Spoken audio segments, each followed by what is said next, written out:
नमस्कार, मैं हूं गायत्री शर्मा। कोरोना से बचाव का रास्ता है कोविड एप्रोप्रिएट बिहेवियर, यानी मास्क पहनना, साबुन से बार बार हाथ धोना। लेकिन इसको बेअसर करने वाली ताकत देती है वैक्सीन। कोरोना वायरस के नए वेरिएंट को वायरस ऑफ कंसर्न यानी कि चिंता बढ़ाने वाला वायरस माना गया है। दूसरी लहर की वजह बना था कोरोना का डेल्टा वेरिएंट। दूसरी लहर में जो नर्स और डॉक्टर्स पॉजिटिव हुए थे उनको दोनों वैक्सीन लग चुकी थी, यानी कि वो फुल्ली वैक्सीनेटेड थे। Institute of genomics and integrative biology की रिसर्च में ये पता लगा है कि इन सभी केस में 70% मामले डेल्टा वेरिएंट के थे, जिसे B16172 वेरिएंट भी कहा जाता है। रिपोर्ट में चिंता जताई गई है कि वायरस वैक्सीन से बनने वाली एंटीबॉडी की शील्ड को भी भेद सकता है।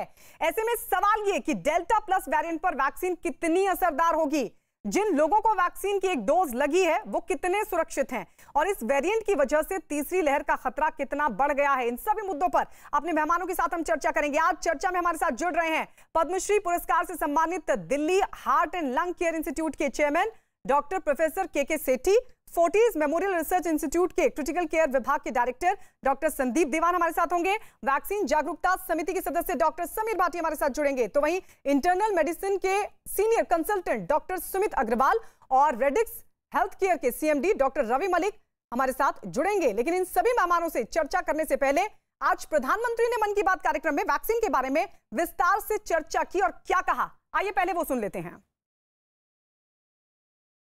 चलिए हम भी आज एक गांव में चलते हैं और उन्हीं लोगों से बात करते हैं वैक्सीन के बारे में। मध्य प्रदेश के बैतूल जिले के डुलारिया गांव चलते हैं।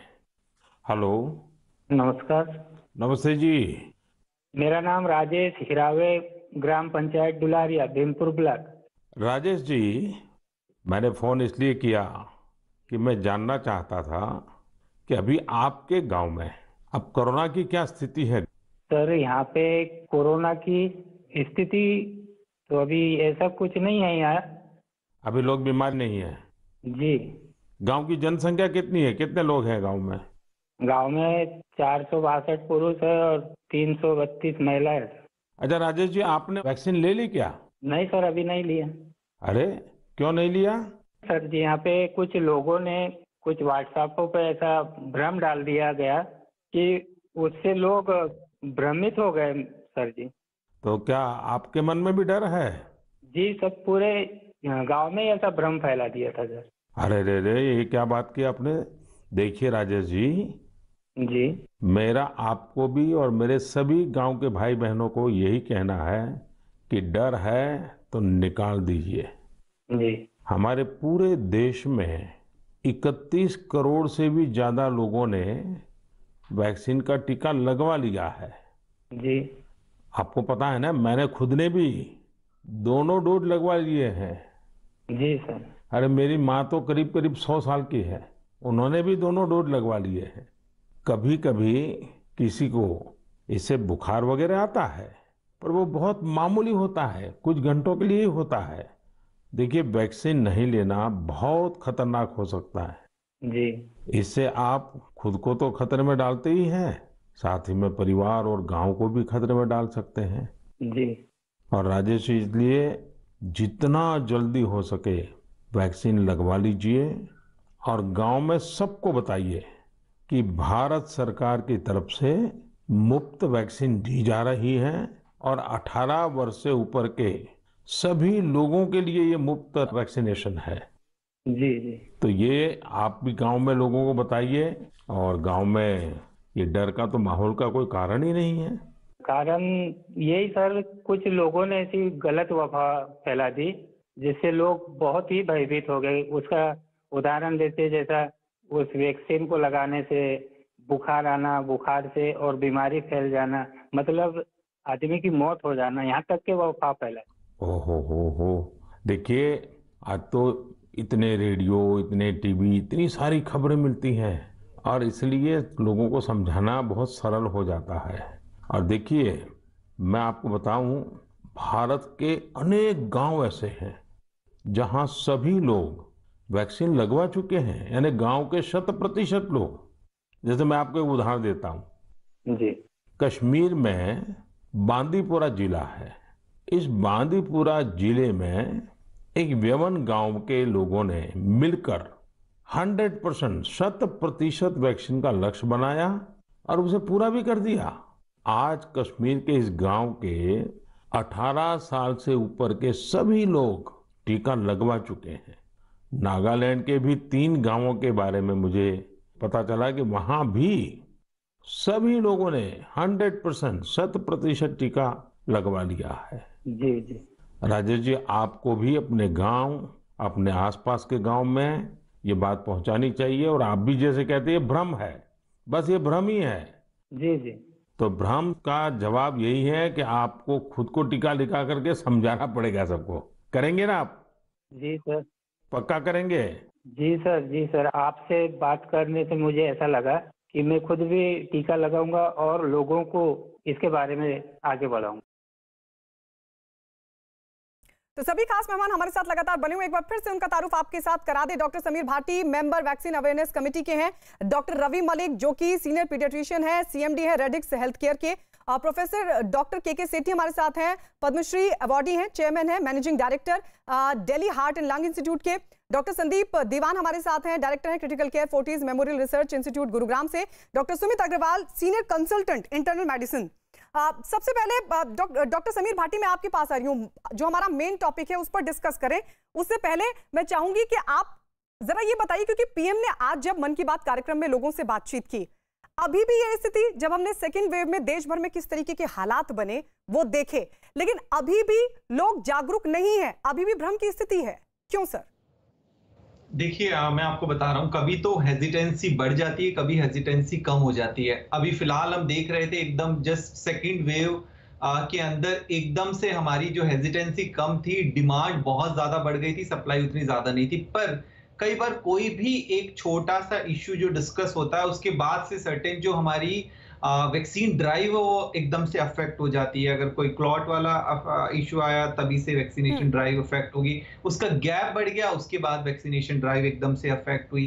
तो इन चीजों को लेके कई बार जो है लोगों के मन में शंकाएं पैदा होती है, पर वो धीरे धीरे क्लियर हो जाती है उसके बाद। हालांकि अभी भी मैं बात करूं तो हमारी जो अर्बन एरियाज है उनमें उतनी ज्यादा नहीं है। हाँ, रूरल एरियाज के अंदर अभी भी ड्राइव उतनी ज्यादा स्पीड अप नहीं हो पा रही है। इसीलिए मैं सर जानना चाह रही थी कि क्योंकि कोरोना के खतरे को अगर टालना है तो सभी को वैक्सीनेट होना पड़ेगा, क्योंकि अगर एक भी संक्रमित होता है तो वहां पर और भी संक्रमण का खतरा बढ़ जाता है। ऐसे में अभी भी क्या ये स्थिति है कि बार बार अपील करनी पड़ रही है? जी, मैंने आपको वही बताया कि कोई अगर ऐसी जो बात आती है सामने, उसके बाद इफेक्ट होती है, अदरवाइज इसमें स्पीड अप रहती है। अगर हम देखें आपका 21 तारीख से जो वैक्सीनेशन ड्राइव है वो एकदम से काफी स्पीड अप हुई है। हम चाहते हैं कि वही सस्टेन करें, क्योंकि आपने बिल्कुल ठीक कहा कि जब तक सभी सेफ नहीं है तब तक कोई भी सेफ नहीं है, और तब जब तक हर्ड इम्यूनिटी हम अचीव नहीं करेंगे तब तक ये जो म्यूटेंट वाला जो है खेल, ये इसी तरह से प्रोसेस चलता रहेगा।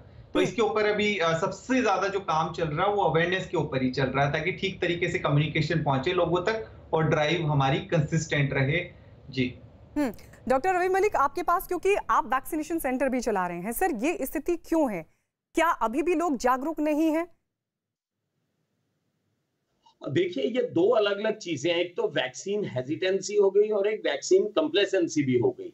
हेजिटेंसी लोगों के अंदर डेफिनेटली आ जाती है जब भी किसी तरह के भ्रम फैलाए जाते हैं। मैं यहाँ पर आपकी चैनल के थ्रू बताना चाहूंगा, तीनों वैक्सीन जो हमारे देश में अवेलेबल हैं, ये बिल्कुल ही सेफ हैं और यही हमारे पास एक विकल्प है जो हमारी जानों की रक्षा करेंगी। पीछे भी हमने देखा है कि जिन लोगों को वैक्सीन लगी हुई थी, बीमारी उनको हुई है कुछ लोगों को, लेकिन मृत्यु के ऊपर पहुंचना जो है वो लगभग असंभव है। तो अगर आपने दोनों डोज वैक्सीन की लगा रखी हैं तो आप फुल्ली प्रोटेक्टेड रहते हैं, कम से कम मृत्यु से आप बचे रहते हैं। वैक्सीन फेलियर रेट ठीक है 20-25% है, आपको वैक्सीन लगने के बाद भी बीमारी हो सकती है, लेकिन वो बीमारी आपको सीरियस नहीं होगी। मैं तो ये कहूंगा कि वैक्सीन ही हमारे पास एक विकल्प है। इंडस्ट्रियल स्केल पे वैक्सीनेशन होनी चाहिए और किसी भी किस्म का भ्रम नहीं होना चाहिए। जब से वैक्सीन की ड्राइव शुरू हुई है, मैं अपने हॉस्पिटल में वैक्सीन दे रहा हूँ, हजारों की तादाद में हमने वैक्सीन दी है और ये वैक्सीन बिल्कुल सेफ है। कोई भी सीरियस साइड इफेक्ट नहीं है। ज्यादा से ज्यादा हल्का सा फीवर आता है, लोकल साइड के ऊपर इन्फेक्शन हो जाती है। दूसरी चीज, कॉन्फिडेंस के लिए ये भी बता दूं, 32 करोड़ वैक्सीन हम अपने देशवासियों को दे चुके हैं, जिनमें से कि एक भी व्यक्ति के अंदर कोई बहुत ज्यादा सीरियस इफेक्ट जो है वो नहीं हुआ है। कुछ हद तक मैंने ये भी देखा है कि लोगों के अंदर जो है कॉम्प्लेसेंसी भी आ जाती है कि चलो अब तो वेव चली गई, देख लेंगे, या बाहर की कंपनियों की वैक्सीन आएगी, फाइजर आएगी तो लगाएंगे। आपको जहां पर भी जो भी वैक्सीन इन 3 में से जहां पर भी अपॉर्चुनिटी मिलती है इमीडिएटली आप लगवाइए।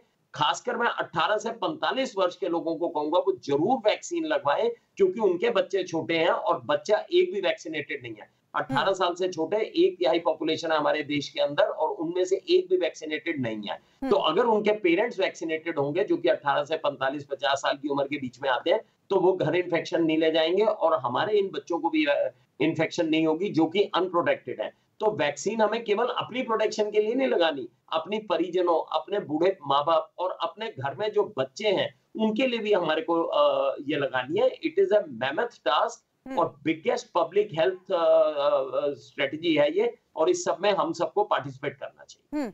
इसलिए सर अब ये सवाल, क्योंकि अब यही मुख्य मुद्दा है, क्योंकि एक रिपोर्ट सामने आई है उसमें ये चिंता जताई गई कि सेकेंड वेव में जितने भी केसेस सामने आए उसमें 70% ऐसे थे जिसमें डॉक्टर्स और नर्सेज जो कि फुल्ली वैक्सीनेटेड थे सर, वो कोविड से संक्रमित हुए। तो अब सवाल ये उठ रहा है कि वैक्सीन कितनी असरदार है सर? के सेठी। धन्यवाद। ऐसा है, देखिए कि जो डॉक्टर्स या नर्सेज या दूसरे हेल्थ केयर वर्कर्स होते हैं जी, वो सबसे ज्यादा रिस्क पे होते हैं इन्फेक्शन को पकड़ने के, क्योंकि वो हर वक्त कोरोना के माहौल में काम करते हैं, कोरोना के पेशेंट्स का इलाज करते हैं।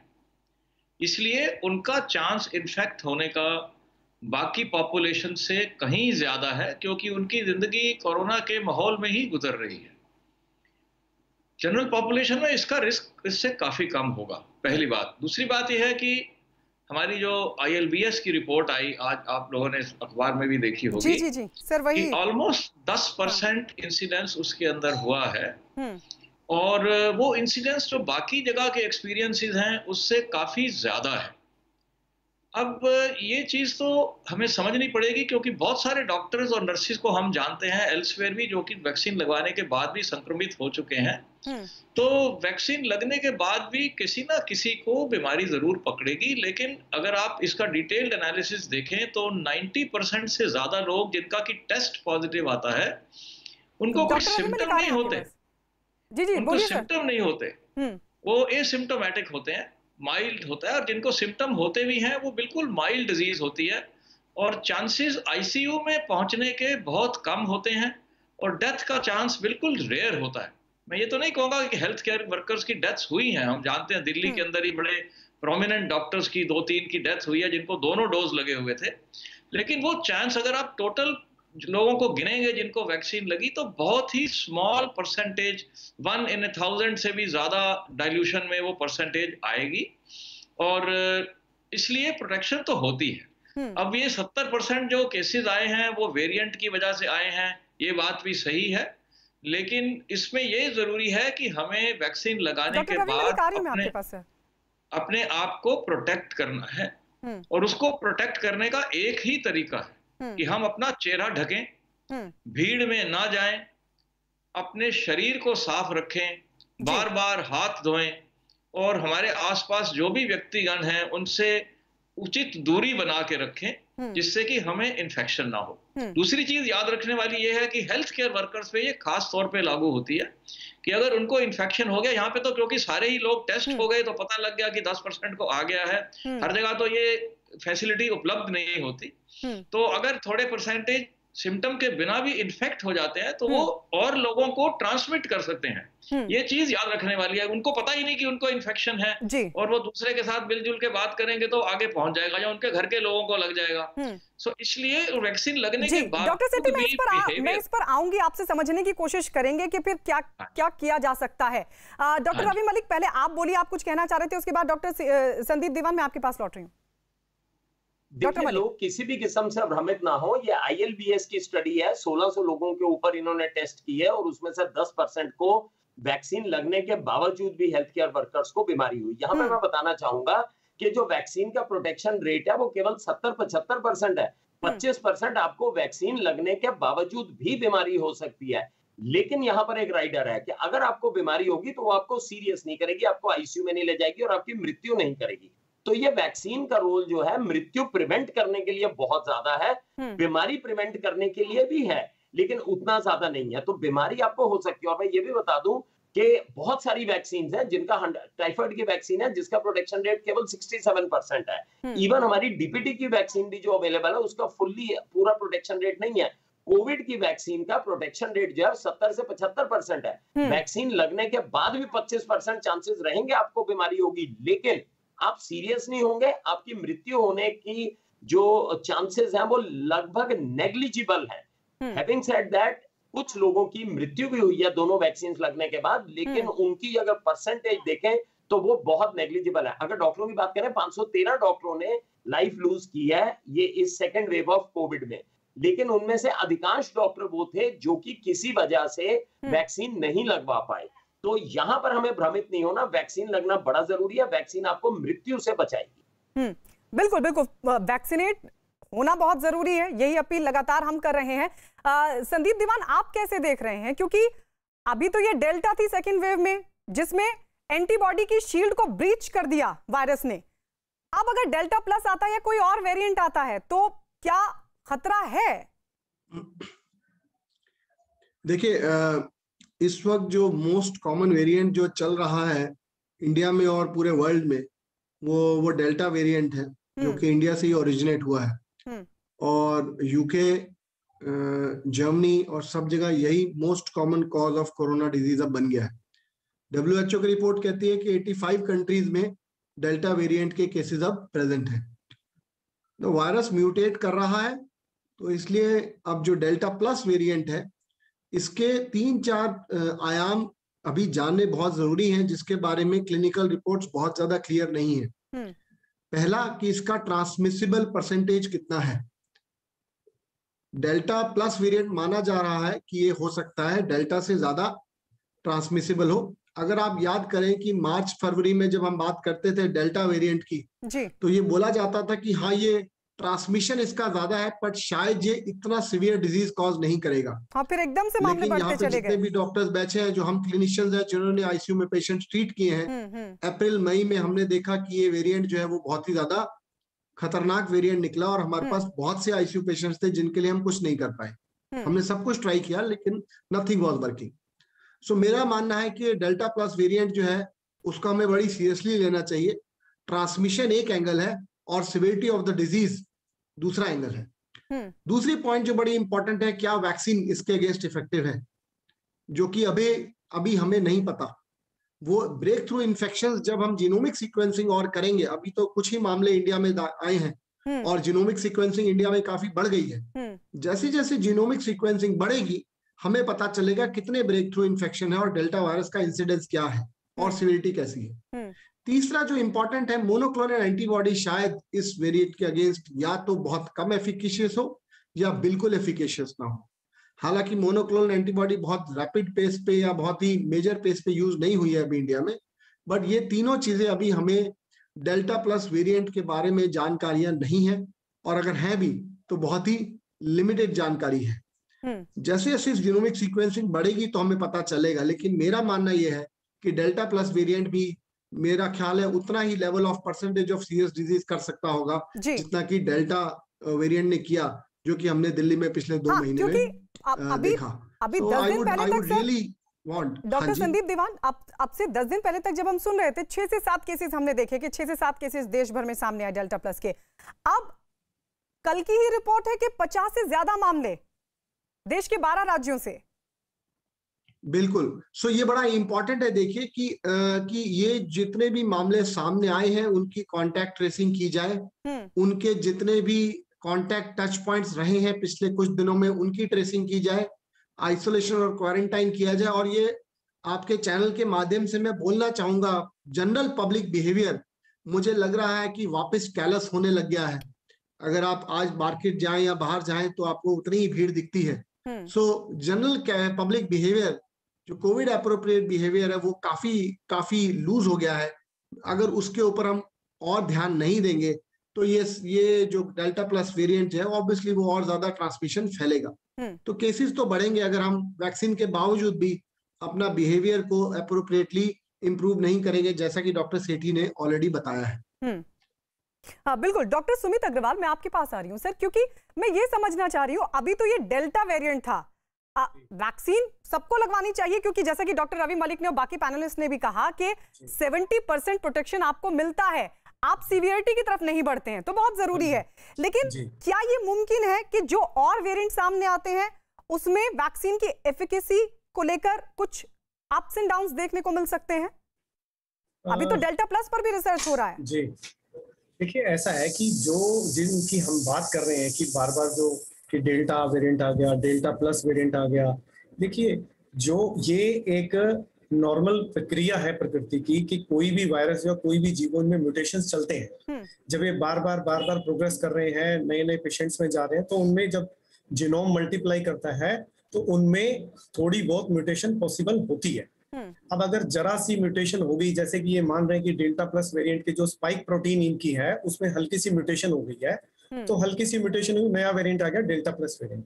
बट इसका ये मतलब नहीं है कि हमारी वैक्सीनेशन इसमें इफेक्टिव नहीं रहेगी। वैक्सीनेशन की इफेक्टिवनेस मामूली कम हो सकती है, लेकिन इफेक्टिवनेस जरूर रहेगी। जैसा कि अभी हमारे सब पैनलिस्ट ने ये बताया, हम ये मान रहे हैं कि हमारी जो थर्ड अभी जो वेव गई है, जिस वेव में सारी कंट्री में डेल्टा वेरिएंट ने कहर फैलाया, देखिए मैं उसमें कुछ अच्छे पॉइंट भी मैं ढूंढना चाहूंगा। अच्छा पॉइंट ये रहा कि हम ये देखें जिन जिन लोगों ने दोनों डोज वैक्सीन की ले रखी थी, उनको अगर इन्फेक्शन हुआ तो भी माइल्ड हुआ। यानी कि ये बार बार कहा जा रहा है कि वैक्सीन आपको डिजीज होने से नहीं बचाएगी, हम नहीं कहेंगे। डिजीज हो सकती है, लेकिन अगर होगी तो वो बहुत माइल्ड होगी, एसिम्प्टोमेटिक होगी या माइल्ड होगी। एटलीस्ट आपको सीवियर डिजीज नहीं होगी, आपको आईसीयू जाने से बचाएगी, आपको मृत्यु से बचाएगी। तो डेफिनेटली वैक्सीनेशन इज मस्ट। ये हमारा बड़ा क्लियर मैसेज होना चाहिए कि हर आदमी को वैक्सीनेशन कराना है, ताकि हम इस आने वाले खतरे से न केवल खुद को, अपने परिवार वालों को, अपने साथियों को जो हमारे कांटेक्ट में आ रहे हैं उनको बचा सकें। जैसे कि डॉक्टर साहब ने बोला, डॉक्टर सेठी ने, डॉक्टर रवि ने, कि अगर किसी पेशेंट को एसिम्प्टोमेटिक इन्फेक्शन भी होता है, मुझे नहीं पता कि मुझे कोरोना हुआ है और मुझे एसिम्प्टोमेटिक है, लेकिन मैं औरों में तो फैला सकता हूँ। अगर मैं वैक्सीनेटेड हुआ, मैं प्रोटेक्टेड होऊंगा, तो वो फैलाने की क्षमता भी मेरी कम हो जाती है। तो vaccination drive must go on, each and every person should be vaccinated. हमें बार बार हम ये कह रहे हैं कि वैक्सीन की इफेक्टिवनेस कितनी रहेगी, हम इसमें पॉजिटिव पॉइंट ये देखें कि जो वैक्सीनेटेड थे उनमें अगर डिजीज हुई तो बहुत माइल्ड हुई, बहुत माइल्ड हुई। मतलब हॉस्पिटलाइजेशन भी बहुत रेयर लोगों को होना पड़ा। मैं ये नहीं कहूंगा कि होना नहीं पड़ा, लेकिन उनकी संख्या बहुत मामूली है। तो वैक्सीनेशन तो जरूरी है और यही एकमात्र आंसर है। दूसरा, जो डॉक्टर दीवान ने बोला, बहुत अच्छी बात कही कि कहीं ना कहीं हमारा जो कोविड प्रोटेक्टिव बिहेवियर है वो डाइल्यूट हो रहा है। तो बिल्कुल सही बोला डॉक्टर साहब ने। मैं भी हमारे यहाँ, मैं फरीदाबाद में हूँ, मैं देख रहा हूँ कि पार्टियां शुरू हो गई है, शादी मतलब जो है गैदरिंग स्टार्ट हो गई है। कल से तो जिन चीजों पर अभी तक पाबंदी थी, अब उनको भी खोला जा रहा है। मैडम सरकार क्या करेगी? मैं कह रहा हूँ आप मार्केट जाइए। आज मैं मार्केट गया, मार्केट में आप मानिए मोर देन 50-60% लोगों के मास्क नहीं थे या वो नाक से नीचे थे। मुझे लगता है कि ये जागरूकता जनता में होनी बहुत जरूरी है। आखिर बचना तो हमने ही है ना, we are part of this. और जनता को अपना बिहेवियर, जो कि फेस मास्क रखना है, हैंड वॉशिंग है, सोशल डिस्टेंसिंग है, दैट मस्ट गो ऑन। मैंने बहुत लोग देखे मेरे साथ के कि वैक्सीन लगी यार, अब तो कोई दिक्कत नहीं है, मास्क उतार दिया अगले दिन से। No, it should not be done. Vaccine लगी, हम प्रोटेक्ट हो गए, लेकिन इसका मतलब ये नहीं है कि हमें इन्फेक्शन हो नहीं सकता। Still, there is 20 to 25% chance that we can get infected, and where very rarely severe disease भी हो सकती है। ये डर दिमाग में होना चाहिए। अगर ये दिमाग में डर रहेगा, प्लस साथ में हमारे अंदर इस बात की अवेयरनेस रहेगी कि मुझे अपने आप को, अपने साथियों को, अपने परिवार को प्रोटेक्ट करना है, तो वायरस कोरोना प्रोटेक्शन बिहेवियर हमें फॉलो करना ही पड़ेगा।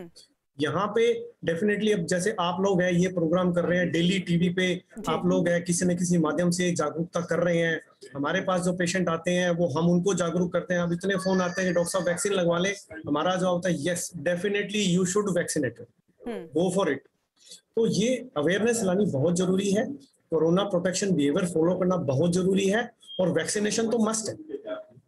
अगर इसके बाद आगे ये तो हमारे पास डेल्टा प्लस वेरिएंट आ गया, हम ये उम्मीद करें कि आगे कोई और भी थोड़ी बहुत म्यूटेशन के साथ नया वेरिएंट भी आ सकता है। वही सर मैं वही लौट रही हूँ आपके पास, कोविड एप्रोप्रिएट बिहेवियर कितना जरूरी है अभी भी, और वैक्सीनेशन की रफ्तार को किस तरीके से आगे बढ़ाया जा सकता है, लोगों को कैसे जागरूक किया जा सकता है, इसको हम आगे चर्चा करेंगे। समीर भाटी, मैं आपके पास आ रही हूँ क्योंकि बहुत इंपॉर्टेंट चीज है कि अभी तो डेल्टा से हमने देखा कितने लोग संक्रमित हुए और क्या कुछ देखना पड़ा, लेकिन अब डेल्टा प्लस जिस पर रिसर्च हो रहा है, आईसीएमआर कह रहा है कि 7 से 10 दिन में हम बताएंगे कि वैक्सीन की एफिकेसी इस पर कितनी है। लेकिन अगर और वायरस आते हैं तो कितनी संभावना है कि फिर वही देखना पड़ेगा, रिसर्च करना पड़ेगा कि भाई वैक्सीन जो अवेलेबल है क्या उसकी एफिकेसी है कि नहीं। देखिए, इसमें एक बहुत सिंपल सी बात समझने वाली है, जिस तरह से सभी पैनलिस्ट ने बहुत अच्छे से इसको डिस्क्राइब किया कि अगर हम देखें, डेल्टा हमारा वेरिएंट था जो जिसकी वजह से सेकेंड वेव आई थी और जो सबसे ज्यादा सर्कुलेटिंग हमारा वेरिएंट रहा है, उसके अंदर हम देखें कि वो सबसे ज्यादा संक्रामक था, ये चीज बिल्कुल क्लियर है। अब डेल्टा प्लस की भी बात करें तो इसमें बहुत ज्यादा आश्चर्य नहीं होगा कि डेल्टा प्लस भी संक्रामक होगा, आप मान के चलिए इसको कि वो संक्रामक होगा। इसके अलावा जो सबसे इंपॉर्टेंट बात आ जाती है कि इसके ऊपर हमारी जो वैक्सीन की एफिकेसी है वो कितनी होगी, ये यहाँ पर महत्वपूर्ण एक कारण आ जाता है। देखिए, डेल्टा जो आपका डेल्टा प्लस वेरिएंट है, उसके अंदर अगर हम जीनोम सीक्वेंसिंग करने के बाद उसके जो आपका स्पाइक प्रोटीन है उसके अंदर चेंजेस देखा गया है, जिसमें माना जा रहा है कि हो सकता है वो इम्यून एस्केप करे, वैक्सीन की एफिकेसी उसके ऊपर कम रहे। पर आप ये मान के चलिए कि शुरू से जितने भी हमारे जिस भी तरह के वेरिएंट आ रहे हैं, वैक्सीन की एफिकेसी तो उसके ऊपर है ही, और अभी यूके और यूएस के अंदर भी अगर आपने देखा होगा कि वहां पर तो काफी लोग वैक्सीनेटेड हो गए हैं, एस्ट्राजेनेका की जो भी उनको वैक्सीन लगी है, वहां पर भी डेल्टा वेरिएंट पे भी उसका जब हमने देखा है कि ज्यादातर जितने भी रिसर्च पेपर आए और डेटा आया उसमें सामने किसी को भी बहुत हॉस्पिटलाइजेशन की जरूरत नहीं पड़ी थी, सीवियरिटी ऑफ डिजीज नहीं हुई थी। तो उसी तरह से माना जा रहा है कि वैक्सीन के बाद आपको प्रोटेक्शन तो मिलेगी, प्रोटेक्शन का लेवल कम या ज्यादा हो सकता है। ये बात तो चल ही रही है, जिस तरह से वैक्सीन एक इवॉल्विंग साइंस है, हम आगे बूस्टर डोज की भी बात कर रहे हैं, हो सकता है वेरिएंट्स में हमें वैक्सीन को आगे अपडेट करना पड़े। बट अभी ये लोगों के लिए तो ये चीजें मतलब बहुत ज्यादा जरूरी नहीं है जानना, क्योंकि ना तो ट्रीटमेंट प्रोटोकॉल में बहुत ज्यादा चेंज होने वाला है, ना जो कोविड अप्रोप्रिएट बिहेवियर है उसमें कोई चेंज होने वाला है, वो तो सभी चीजें वही रहेगी। तो लोगों ये चीजें तो जो हमारे जेनेटिक इंजीनियर है, साइंटिस्ट है, इस सब पे काम कर रहे हैं, और जैसा आईसीएमआर ने भी बताया अगले 10 दिन में और भी ज्यादा डेटा सामने आएगा। जी डॉक्टर समीर, मैं आप सभी के पास लौट रही हूँ। डॉक्टर संदीप दीवान, आपके पास भी लौटूंगी। छोटा सा ब्रेक हम ले रहे हैं, छोटा सा ब्रेक, फौरन लौट रहे हैं।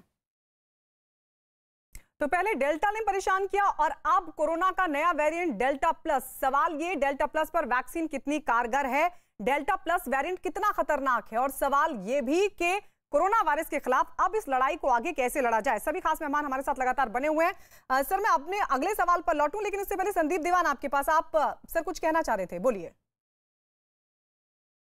कि देखिए, एज डॉक्टर्स हमारे पास ट्रीटमेंट ऑप्शंस कोरोना की बड़ी लिमिटेड हैं जी, और पिछले 2 महीने में हमने बहुत देखा, चाहे रेमडेसिविर चाहे टोसिलिजुमैब, कुछ काफी पेशेंट्स में काम नहीं करती। तो मेरी ये खास गुजारिश है कि प्रिवेंशन ही हमारे लिए सबसे ज्यादा इंपॉर्टेंट की है।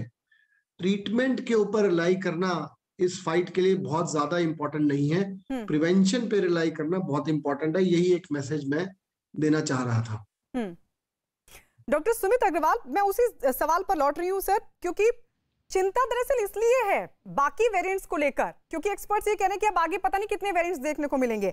अमेरिका में तो सुपर वैक्सीन, यूनिवर्सल वैक्सीन पर अब रिसर्च भी शुरू हो गया, यानी दुनिया में ये चिंता है कि हो सकता है कि आने वाले जो वेरिएंट हो वो और ज्यादा खतरनाक हो। जी बिल्कुल।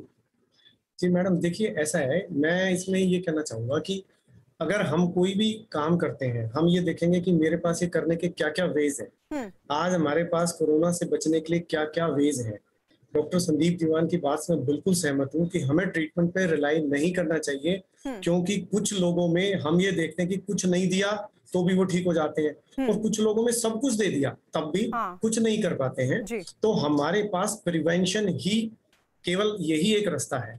अब जैसे आपने ये बोला कि आईसीएमआर ने कहा है कि हम 10 दिन में बताएंगे कि वैक्सीन का इस पे किसी भी वेरिएंट पे कितना इफेक्ट है। मैं ये कहूंगा कि क्या हम 10 दिन इंतजार करें? नहीं, हमारे पास वैक्सीनेशन लेने के अलावा या कोविड प्रिवेंशन बिहेवियर रखने के अलावा क्या ऑप्शन है? नहीं है कुछ भी। तो हमें वैक्सीनेशन लेनी है। मैं कह रहा हूँ आज वो वैक्सीन 80% इफेक्टिव है, नए वेरिएंट पे 70% हो जाएगी या 60% हो जाएगी, कुछ तो हमें फिर भी प्रोटेक्शन दे ही रही है। अगर हम ना ले रहे हैं तो वो भी नहीं है हमारे पास प्रोटेक्शन। तो vaccination drive should go on by any means. हमें लोगों की ये भ्रांति मिटानी है कि ये इतना इफेक्टिव है, ये इतना इफेक्टिव है। हमारा क्लियर मैसेज होना चाहिए कि चाहे ये 40% इफेक्टिव है, चाहे ये 80% इफेक्टिव है, हमें वैक्सीन लेनी है। दूसरा मोस्ट इंपॉर्टेंट जो मैं आजकल देख रहा हूँ, लोगों में एक बहुत कंफ्यूजन है कि साहब मैं तो कोवैक्सीन नहीं लूंगा, या मैं कोविशील्ड नहीं लूंगा, या मैं मॉडर्ना लूंगा, या मैं स्पुतनिक लूंगा। बहुत क्लियर मैसेज है, आपके पास जो वैक्सीन अवेलेबल है प्लीज लीजिए। और ये सब लगभग बराबर इफेक्टिव है। अगर आपने किसी भी वैक्सीन की जो प्रोवाइडेड डोजेज ले रखी हैं तो आपको सीवियर डिजीज होने का खतरा मोर देन 80-90% खत्म हो जाता है। हमें ऐसा विश्वास रखना पड़ेगा, लेकिन वो भी तब जब हम कोरोना प्रिवेंटिव बिहेवियर जारी रखेंगे। अभी जैसे न्यूज में आ रहा था कि लोगों ने बाहर घूम लिए बिना मास्क के, पार्टियां कर रहे हैं, बीच पे जा रहे हैं, जो भी जा रहे हैं। देखिए इस मामले में हमें आपस में स्ट्रिक्ट होना पड़ेगा, हमें अपने समाज में स्ट्रिक्ट होना पड़ेगा, गवर्नमेंट को भी स्ट्रिक्ट होना पड़ेगा, ताकि हम इस कोरोना प्रिवेंशन बिहेवियर को स्ट्रिक्टली फॉलो करें। वैक्सीन जो भी अवेलेबल है उसे लें। हमें ICMR की स्टडी का इंतजार नहीं करना है कि ये कितनी इफेक्टिव है। अगर 10% कम भी है तो भी लेनी है, उसके बिना तो हमारे पास वैसे भी कुछ हमारे नहीं पास कोई ऑप्शन ही नहीं है। ऑप्शन ही नहीं है वैक्सीन और कोविड एप्रोप्रिएट बिहेवियर। सर मैं वैक्सीन पर लौट रही हूँ। डॉक्टर समीर भाटी आपके पास आते हुए, वैक्सीनेशन की रफ्तार को कितना और बढ़ाया जा सकता है? आज कल प्रधानमंत्री मोदी की तरफ से भी बैठक ली गई थी, उन्होंने भी कहा कि इस रफ्तार को और बढ़ाना होगा।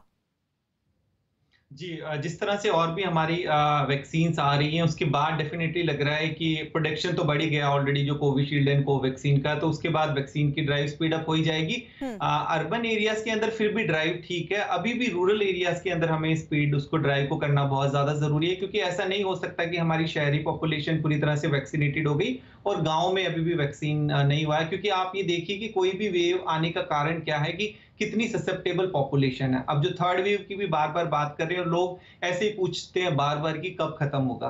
वो तो तभी खत्म होगा जब हमारी हर्ड इम्यूनिटी अचीव नहीं होगी, और थर्ड वेव आने का ना आने का हम तभी बता सकते हैं कि कितनी पॉपुलेशन अभी ससेप्टेबल है, कितनी पॉपुलेशन नॉन वैक्सीनेटेड है, कितनी पॉपुलेशन वनरेबल है हमारी, कितने लेवल पे हमारा सर्वेलेंस हो रहा है। पर अच्छी बात अभी फिलहाल ये है कि हमें डेल्टा प्लस वेरिएंट का जल्दी पता लग गया है, तो इसके स्प्रेड को हम पहले से रोक सकते हैं। ये तो टाइम से डिटेक्ट हो गया, कितनी आसानी से हम उस एरिया को कंटेंट कर सकते हैं। और जैसा भी बताया बाकी पैनलिस्ट ने भी कि इसमें ट्रैक करना बहुत, जैसे हमने सबसे पहले फर्स्ट वेव के अंदर इनिशियली दिनों में जिस तरह से हमारी कॉन्टैक्ट ट्रेसिंग हो रही थी जिस लेवल पे, उस लेवल पे बहुत जरूरी है कॉन्टैक्ट ट्रेसिंग करना, कि जो भी उनके कॉन्टैक्ट के अंदर आए हैं उनको आइसोलेट करके, क्योंकि उस लेवल तक हम नहीं करेंगे तब तक हम इसको जो है मतलब वैक्सीनेशन ड्राइव तो एक काम साथ के साथ दोनों को हमें साथ लेकर चलना पड़ेगा कि हमें उधर से इसका जो स्प्रेड है उसको भी रोकना है, हमारी वैक्सीनेशन ड्राइव को भी स्पीड अप करना है। क्योंकि सेकंड वेव में क्या हुआ था, हमारी जो वैक्सीनेशन ड्राइव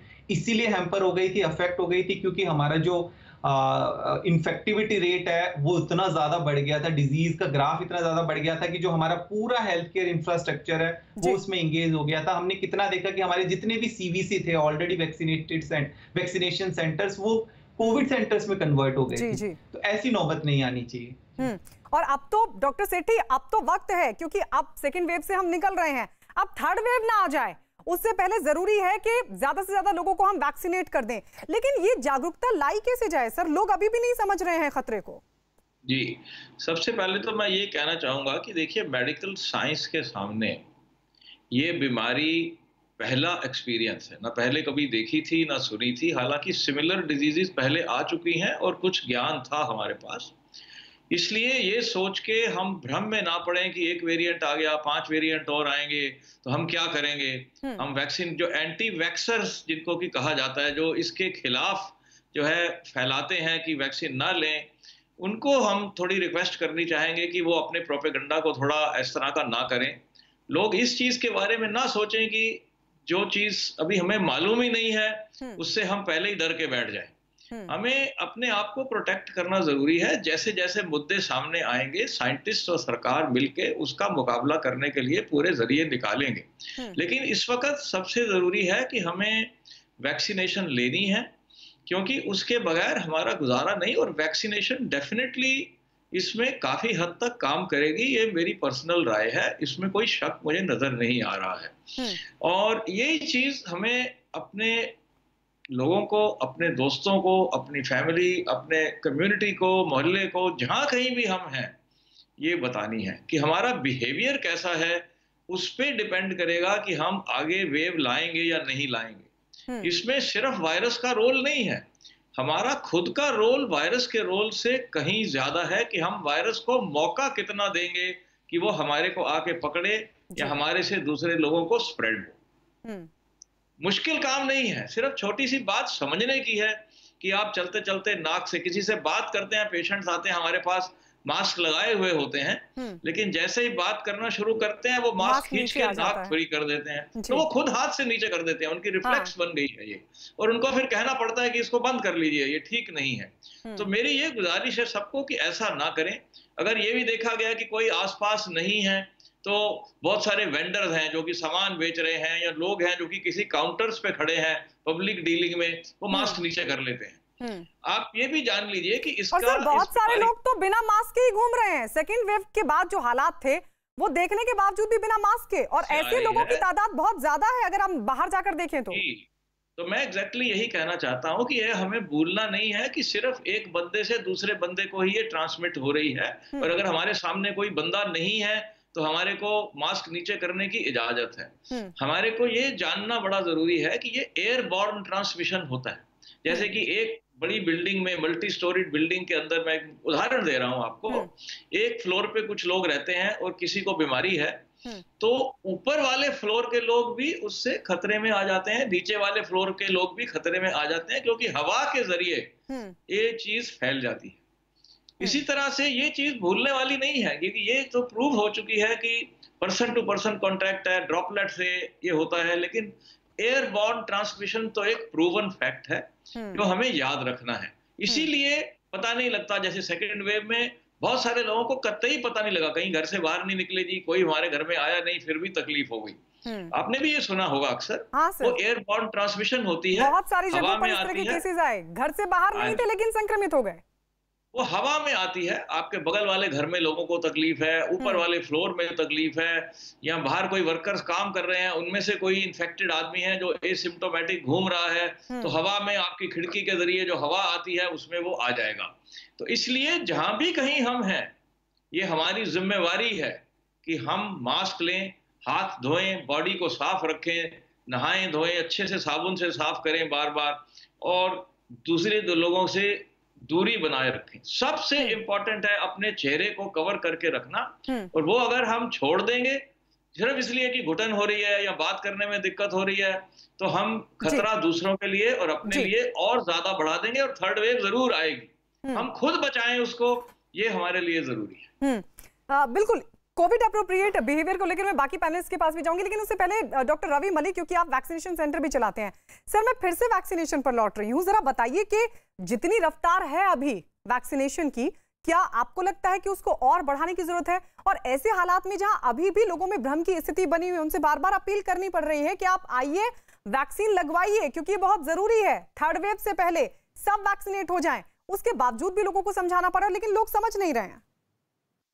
देखिए, सबसे पहली चीज ये बिल्कुल इंपॉर्टेंट है कि वैक्सीनेशन की स्पीड बढ़नी चाहिए। जो मौजूदा स्पीड है, अगर हम उस हिसाब से वैक्सीनेशन लगाएंगे तो शायद थर्ड वेव को नहीं प्रिवेंट कर पाएंगे, और सरकार की भी पूरी कोशिश है। संभवतः आने वाले कुछ दिनों में 2 कंपनीज और जो है वो ज्वाइन हैंड्स कर लेंगी बाकी 3 कंपनीज के साथ में, और शायद वैक्सीनेशन की रफ्तार बढ़ जाएगी। संभवतः 1 से 1.5 करोड़ रोज लगेंगे, और जिस तरह से सरकार का प्लान है 31 दिसंबर तक जो है वो 188 करोड़ लोगों को वैक्सीनेशन लग जाएगी। यानी कि 18 साल से ऊपर जितने 90 करोड़ के करीब व्यक्ति हैं, उनको दोनों डोज जो है कंप्लीट वैक्सीनेशन हो जाएगी 31 दिसंबर तक। अगर तो ये सिलसिला बढ़ेगा तो फिर हम थर्ड वेव को बचा सकते हैं। दूसरी बात मैं बताऊंगा, जितने भी लोग मेरे पास आते हैं, वैक्सीन लगवाने भी आते हैं, भ्रम उतना ज्यादा नहीं है जितनी की जैसे कॉम्प्लेसेंसी है कि जी अभी तो वेव चलेगी, थोड़ी देर बाद लगवा लेंगे, या फाइजर आ जाएगी तो लगवा लेंगे। लोगों को ये तो पता चल चुका है कि 32 करोड़ वैक्सीन लग चुकी है और ये वैक्सीन सेफ है, और इसके सिवाय हमारे पास विकल्प नहीं है। आप आलस कह लीजिए, केयरलेसनेस कह लीजिए, यहां पर मैं एक चीज और बताना चाहूंगा कि वैक्सीन की दायरा भी हमें बढ़ानी चाहिए, स्पीड बढ़ानी चाहिए, ये तो बिल्कुल ठीक है। अब कई पेशेंट्स पूछते हैं डॉक्टर साहब डेल्टा प्लस क्या है, डेल्टा वाला क्या था, अल्फा वाला क्या है। मैं उनको एक ही चीज कहता हूं कि देखिए कोई भी वेरिएंट आ जाए, आप अपना कोविड अप्रोप्रिएट बिहेवियर तो करिए, आपका मास्क तो नाक पे लगा हुआ नहीं है। हाँ। और यहाँ पे तो I will bulldoze my opinion कि जो व्यक्ति मास्क नहीं लगा रहे हैं या कोविड अप्रोप्रिएट बिहेवियर नहीं कर रहे हैं, देखिए पिछले 24 घंटे में भी 1280 लोगों की मौत हुई है। कब तक ये मौत चलती रहेगी? We should have zero tolerance. तो जो व्यक्ति अपने आप को भी खतरे में डाल रहा है और दूसरों को भी खतरे में डाल रहा है, ही शुड बी प्रोसिक्यूटेड। सरकार को उसके सख्त कदम उठाने पड़ेंगे जो व्यक्ति मास्क नहीं पहन रहा, क्योंकि ये मजाक नहीं चल रहा है, इट इज महामारी है और इसके अंदर हमारे को ये लेना पड़ेगा।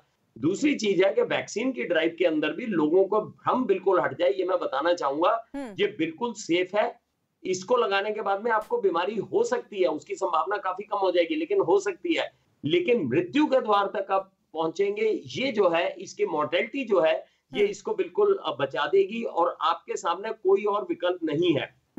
कोविड अप्रोप्रिएट बिहेवियर और वैक्सीनेशन के अलावा दो चीजें मैं और बताना चाहूंगा। एक तो आप सोशल स्प्रेडर इवेंट्स के पार्ट ना बने, चाहे वो राजनीतिक है, धार्मिक है या रिलीजियस है या किसी भी किस्म का अगर सोशल स्प्रेडर इवेंट हो रहा है उसके आप पार्ट बिल्कुल ना बने। और दूसरी चीज ये भी है, अपने आप को वेल वेंटिलेटेड रूम्स में रखें। जो अब ये लेटेस्ट स्टडी लैंसेट की आई है उसके हिसाब से डेफिनेटली आप मास्क भी पहनेंगे, आप हैंड हाइजीन भी रखेंगे और आप सोशल डिस्टेंसिंग भी करेंगे। But at the same time आपको चौथी चीज और करनी पड़ेगी कि आपको अपने वेल वेंटिलेटेड रूम्स के अंदर रखना है जहां पर क्रॉस वेंटिलेशन भी हो, क्योंकि वहां पर भी जो है इसका संक्रमण जो है वो तेजी से बढ़ सकता है। Last but not the least, हमारे एपिडेमियोलॉजिस्ट को भी जीनोमिक सर्वेज अब करने चाहिए कहां पे डेल्टा प्लस हो रहा है और उसी वक्त वहां पे उसको पकड़ना चाहिए। ट्रेसिंग, ट्रैकिंग, टेस्टिंग और ट्रीटमेंट जो हमारा ये पूरी वो है और उसके बाद आइसोलेशन एंड क्वारंटीन, इसको स्ट्रिक्टली फॉलो करना पड़ेगा। नहीं तो अगर हम थर्ड वेव में स्लिप कर गए तो मेरी एक और भी चिंता है एज ए पीडियाट्रिशियन कि हमारे बच्चे वैक्सीनेटेड नहीं है और अगर इस वायरस ने उस तरफ का रुख ले लिया तो यहाँ पर बहुत ज्यादा प्रॉब्लम आ जाएगी और बच्चों का इलाज भी डिफरेंट तरह से होता है। उसके लिए हमारे लिए पीडियाट्रिक आईसीयूज चाहिए, ट्रीटमेंट की पद्धति भी चेंज होती है, बच्चों में कॉम्प्लिकेशंस भी डिफरेंट होती है, MIS सिंड्रोम वगैरह होते हैं, तो कई सारी चीजें होती हैं। तो इन सब चीजों को लेके मुद्दा एक ही है, वेरिएंट कोई भी आए आप अपना सोशल डिसिप्लिन पूरे नेशन को मेंटेन करना और जल्दी से जल्दी वैक्सीनेशन लगाने के बाद में देश की हर्ड इम्यूनिटी बढ़ा देनी है। अगर हम ये करेंगे तो शायद हम बहुत टेक्निकल डिटेल्स में ना जाते हुए क्लियर मैसेज है, इमीडिएट वैक्सीनेशन लगाइए और कोविड अप्रोप्रिएट बिहेवियर को फॉलो कीजिए और जो भी व्यक्ति नहीं फॉलो कर रहा है उसकी नेमिंग शेमिंग कीजिए, उसको पॉइंट आउट कीजिए पब्लिक में, क्या मास्क क्यों नहीं पहन रहे हैं। ये बड़ी एक इंपॉर्टेंट इस तरह का कुछ करना पड़ेगा, इस तरह का कुछ करना पड़ेगा और जो लोकल एडमिनिस्ट्रेशन है उसको भी ये देखना पड़ेगा कि लोग कोविड अप्रोप्रिएट बिहेवियर को ना भूलें, उनका पालन करते रहें। डॉक्टर संदीप दीवान, अभी केंद्र की तरफ से सुप्रीम कोर्ट को ये बताया गया, क्योंकि सुप्रीम कोर्ट ने केंद्र से पूछा था कि बताइए आप क्या कर रहे हैं संक्रमण को रोकने के लिए, तो सरकार की तरफ से कहा गया है कि हम दिसंबर एंड तक सभी को वैक्सीनेट कर देंगे। ये कितना मुमकिन हो पाएगा, वो भी उस स्थिति में जब लोगों को बार बार बुलाकर कहना पड़ रहा है कि आइए आप वैक्सीनेट होइए। देखिए, मैं एक बात कहना चाहूंगा कि हम तीसरी वेव की बात कर रहे हैं, लेकिन अभी हम सेकेंड वेव से पूरी तरह निकले नहीं हैं। अभी भी 40,000 केस के आसपास दिन के होते हैं और दिल्ली, मुंबई जो मेजर सिटीज हैं वहां पे हम केसेस कम हो गए हैं क्योंकि हम जहां बैठे हैं, लेकिन अभी भी इंडिया बहुत बड़ी कंट्री है तो अभी भी हम सेकेंड वेव से पूरी तरह नहीं निकले हैं। पहली बात तो ये बात बड़ी इंपॉर्टेंट है टू सी कि भाई थर्ड वेव की तैयारी में हम ये ना भूलें।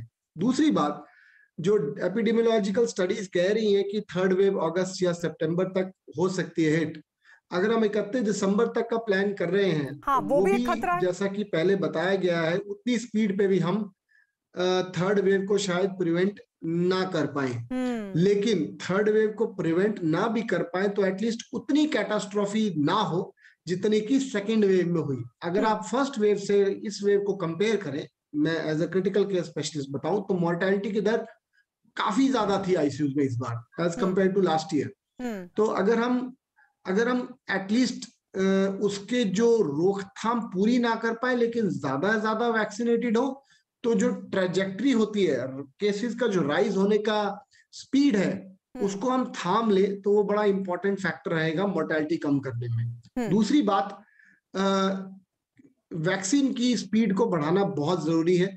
मेरा मानना है कि गांव तक पहुंचना इंडिया में मुश्किल नहीं है, क्योंकि कंट्री ने पल्स पोलियो जैसा इतना बढ़िया प्रोग्राम रन किया है और पल्स पोलियो के थ्रू पोलियो को जड़ से उखाड़ा है। तो विलेजेस तक वैक्सीन को पहुंचाना मुझे लगता है कोई ज्यादा प्रॉब्लम नहीं है, लॉजिस्टिक्स प्रॉब्लम नहीं है, लेकिन अवेयरनेस और जो लोगों को बीच बीच में कुछ कुछ केसेस आ जाते हैं कि ब्लीडिंग हो गई या स्ट्रोक हो गया या कुछ प्रॉब्लम हो गई वैक्सीन से। समझिए हमारे यहाँ पीडियाट्रिशियन दोस्त भी बैठे हैं, हर वैक्सीन का एक particular percentage of adverse effect रहता है। इसका मतलब ये नहीं है कि उसकी एडवर्स की वजह से लाखों लोगों को उससे दूर किया जाए। तो मेरे को लगता है इसकी स्पीड को बढ़ाना पड़ेगा, लेकिन दूर दराज तक अवेयरनेस पैदा करनी पड़ेगी। एक डर जो साइड इफेक्ट को लेकर है वो एक नोशनल डर है, एक नोशनल डर है जिसको कि खत्म करना बहुत जरूरी है। उसको अगर हम खत्म करेंगे तो लोग और ज्यादा तादाद में वैक्सीन प्रोग्राम में पार्टिसिपेट करेंगे। तो सितंबर अक्टूबर तक भी अगर हम काफी पोर्शन ऑफ पॉपुलेशन को अगर वैक्सीनेट कर पाए तो हम थर्ड वेव की ट्रैजेक्टरी को रोक नहीं पाएंगे, लेकिन स्लो डाउन कम कर सकते हैं जी, कम कर सकते हैं। और फिर इस स्थिति में तो जहां आप ये बहुत इंपॉर्टेंट बात आप कर रहे हैं कि अगर थर्ड वेव आती है तो हमारा जो वैक्सीनेशन प्रोग्राम है वो कहीं ना कहीं रुकेगा जरूर, उस पर असर जरूर पड़ेगा। तो ऐसे में कोविड अप्रोप्रिएट बिहेवियर तो और इंपॉर्टेंट हो जाता है। डॉक्टर सुमित अग्रवाल, मैं आपके पास आ रही हूँ, जरा बताइए कि फिर कैसे लोगों को समझाया जाए, कैसे लोगों को ये बताया जाए और क्या भूमिका उनकी भी हो और साथ ही सरकार की भी हो, प्रशासन की भी हो, कि या तो उनसे दबाव में उस बिहेवियर को पालन करने के लिए कहा जाए या फिर लोग खुद समझें। देखिए मैडम, मुझे ऐसा लगता है कि जो अब तक हम जो भी बात कर रहे हैं, हम बार बार ये कह रहे हैं कि वैक्सीन लगनी चाहिए, यस, लेकिन हमें लोगों के जहन में ये बात मतलब उनको एक्सेप्टेंस के साथ बतानी पड़ेगी, जिसमें देखिए मैं इस चीज को शायद मतलब एग्री नहीं करूंगा कि हम दबाव वाली नीति अपनाएं, क्योंकि गवर्नमेंट की दबाव वाली नीति शायद कई बार एक्सेप्टेबल और ज्यादा नेगेटिव इफेक्ट आते हैं उसके। लेकिन मुझे जो लगता है, जो मैंने यहाँ देखा है कि हर फील्ड के प्रोमिनेंट लोग अगर सामने आते हैं, फर्ज करिए मैं छोटी सी बात लेता हूँ कि हमारे जो एरिया का विधायक है अगर वो सामने आता है, अगर किसी फैक्ट्री का मालिक है, किसी हॉस्पिटल का मालिक है, किसी कंपनी का मालिक है, वो अपने सारे एम्प्लॉय को इकट्ठा करके उनको प्रमोट करता है कि देखो मैं लगवा रहा हूँ वैक्सीन, आप लगवाइए, हमें अपनी फैमिली को सेव करना है। हर लेवल पे जो समाज के प्रोमिनेंट लोग हैं, चाहे वो किसी भी फील्ड से हो, चाहे वो राजनेता हो, चाहे वो बिजनेसमैन हो, चाहे वो पॉलिटिकल लीडर्स हो, चाहे वो फिल्म स्टार हो, अगर वो सामने अपने अपने एरिया में आके अपील करेंगे तो मुझे लगता है कि लोगों में एक्सेप्टेंस बढ़ेगी, डेफिनेटली बढ़ेगी। डेफिनेटली हमारा वैक्सीनेशन ड्राइव स्पीड पकड़ेगा। इसे स्पीड पकड़ाने का तरीका एक ही है कि लोग उसे जहन से एक्सेप्ट करें, मन से एक्सेप्ट करें। जो अभी जो हम सारे पैनलिस्ट ने एक बात कही कि हम दिल्ली एनसीआर को देख रहे हैं, बड़ी बड़ी सिटीज को देख रहे हैं, यहाँ वैक्सीनेशन ड्राइव बहुत अच्छा है, मोहल्ले के लेवल पे, सोसाइटी के लेवल पे, मतलब कंपनीज के लेवल पे बहुत तेजी से चल रहा है और लोग लगवा रहे हैं। प्रॉब्लम है अगर हम थोड़ा सा डिस्टेंट एरिया में जाते हैं, रूरल एरिया में जाते हैं, वहां अभी भी अवेयरनेस नहीं है, वहां अभी भी भ्रांतियां हैं। और मुझे ऐसा लगता है कि उस एरिया को कवर करना, उस एरिया को कवर करना बेहद जरूरी है। बहुत शुक्रिया आप सभी का। सर माफ कीजिए, अब आपको रोकना पड़ेगा क्योंकि वक्त नहीं है। बहुत बहुत शुक्रिया आप सभी का हमारे साथ जुड़ने के लिए। डॉक्टर समीर भाटी, डॉक्टर सुमित अग्रवाल हमारे साथ जुड़े, संदीप देवान हमारे साथ जुड़े, डॉक्टर रवि मलिक आपका बहुत बहुत शुक्रिया और डॉक्टर के सेठी आपका भी बहुत बहुत शुक्रिया।